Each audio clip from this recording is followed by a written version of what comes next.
Hello and welcome to Build That House with Jim. Fear.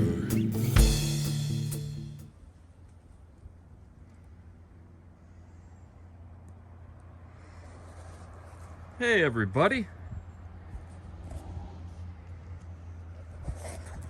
I took the building inspector's recommendation and decided to put a sheet of poly on the outside of the foundation, despite the fact that it's already been damp proofed. That'll just ensure 100% that no moisture makes it through the concrete. So, yeah, kind of a tricky task by yourself, but I think it'll be fine. Good old tuck tape. That stuff will stick to anything. So now I'm just putting the final bit of drain rock in around to cover up the pipe. And then he'll come back and certify it, and then we can backfill fully and completely. All right. So this is the 1 year anniversary of working on the house. And that's what I got to show for it. 1 year. It's not full time, but pretty focused. A little poly on there. 1 year. What's it going to be like this time next year? Who knows? We'll see you then. Hopefully you'll tune in then.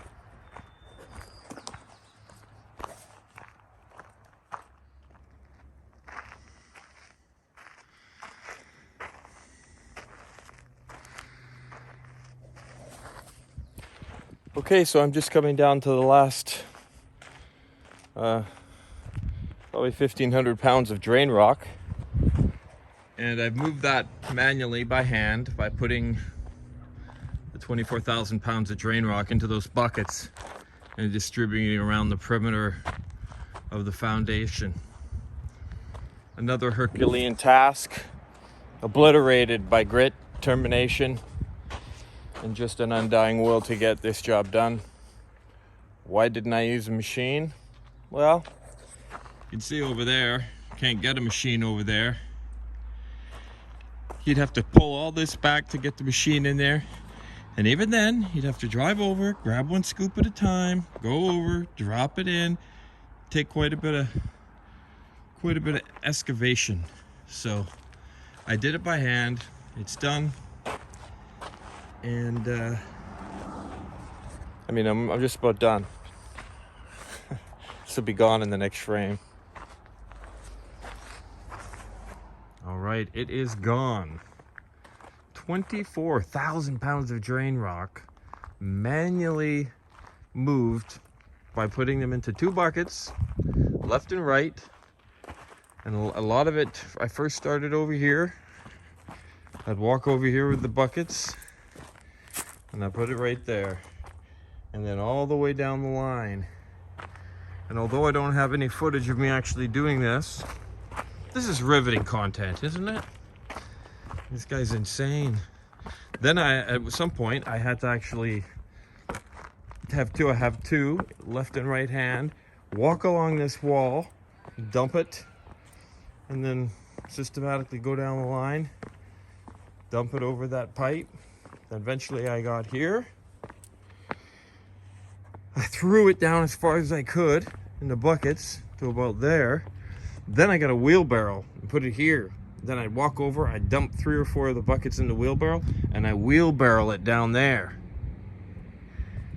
So that took about 20 hours. I spread it out over about 2 weeks, I guess. So it wasn't every day or anything, but this week I did like 4 4-hour sessions in the evening between 6 and 10. So it's around 8:30 right now, and you know how it is in the summertime. It's gorgeous in the evening. It's kind of cool, beautiful breeze right now. So the drain rock is in position and all gone. Right? And then last week we got the crusher dust, built up the bottom of this, which is going to be concrete.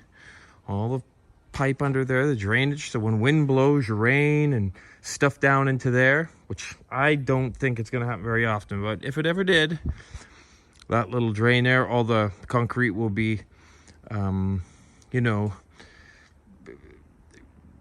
graded to go into the pipe. Damn, I couldn't think of the word there. Graded, is that it? Leveled, whatever, planed. Then down here, right? So that's all done. The question is, do I get another load of drain rock and continue to put it on here and build it up a little higher? Here we are in almost August, and you can still see that dirt there is moist from water finding its way off this hill that I live on. You know, I was thinking maybe get a sheet of poly, put the poly there, then any water that comes through there, it would just channel it right down. And maybe I could save getting another load of drain rock. So I'm gonna get some advice on that. Really eager to get these stairs into place. They look fabulous. We just gotta cut them down a little bit, and we're gonna put them right there. Boom, boom, boom, boom, boom. So I'm gonna pour a concrete wall here. I'm gonna start working on the forms on that this week.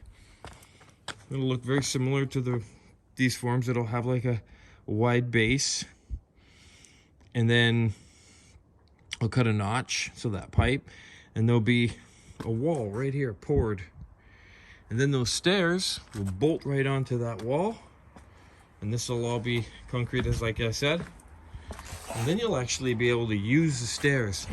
Well, what's more funner than that is the fact that the stairs are like finished, so it's kind of a taste of completion way before you should ever be tasting completion. And I could put some cardboard or something over these to kind of protect them a little bit, if construction guys or me or whatever going up and down. But I've been going up and down ladders for over a year now. Down here, down there, up there, down there, down there, up, down, up, down, up, down, up, down. There's ladders everywhere. And it'll be nice to have some stairs to get into the basement. All right, so that's what's happening. That's in the next week or two. Is gonna be very excited with the excavator. We're gonna dig a massive hole here. It has to be much deeper. I'm gonna place that cylindrical storm drain in. All these pipes will tap into it. I'll have to figure out how to do that. They all tap into it at a higher level. And isn't it nice that that pipe is a little bit lower than those pipes there? It's almost exactly the way it's supposed to be. It'd be nice to have it a little lower, but that's okay. That pipe will gobble up any moisture that finds its way to the hole here. What's curious is now that all this drain rock is where my trench was, that water is going to somehow find its way through all the little cracks of that drain rock into that pipe below. And when that water gets up high enough, the pipe will assist the flow of any water buildup around the perimeter of the foundation. And we talked a little bit about that electrical tech cable, they call it. It's over there. We're gonna dig a trench from there to here. Also, 3 years ago, I buried a water line right about here somewhere. I wish I kind of knew exactly where, but we'll find it. There's a water line already pre-installed in anticipation of all this happening 3 years ago. And there's a big 50-foot coil of it here. So we have to access that, and we'll take it and we'll bring it in through here. Probably run it through one of those ports. And the electrical, the tech cable will go into these studs here. They call them studs. Electricians call them studs. It's a good name for them. And so the electrical, the Cablevision, internet, water. One of those two black there are sewer. One is the floor drain for the basement for any flooding scenarios. One output, left and right courses for the perimeter drain. and then that final pipe there, which is that drain there. So we got 4 in, 1 sewer, 1 out. So I'm running out of time. I don't know if we can get a roof on this thing before the rainy season. Someone had a crystal ball and told me if we were going to have rain or if it was going to stay dry.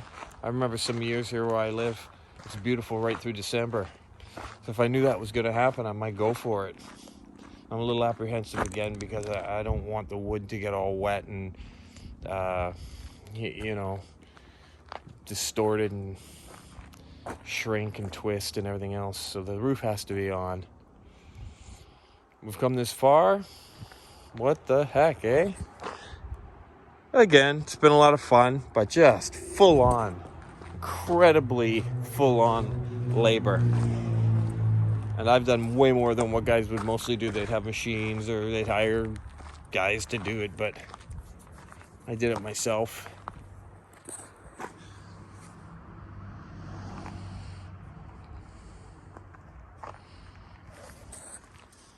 Anyway, thanks for joining me again.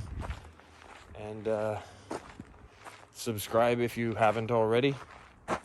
Or don't subscribe. Or give me the thumbs down. Or give me the thumbs up.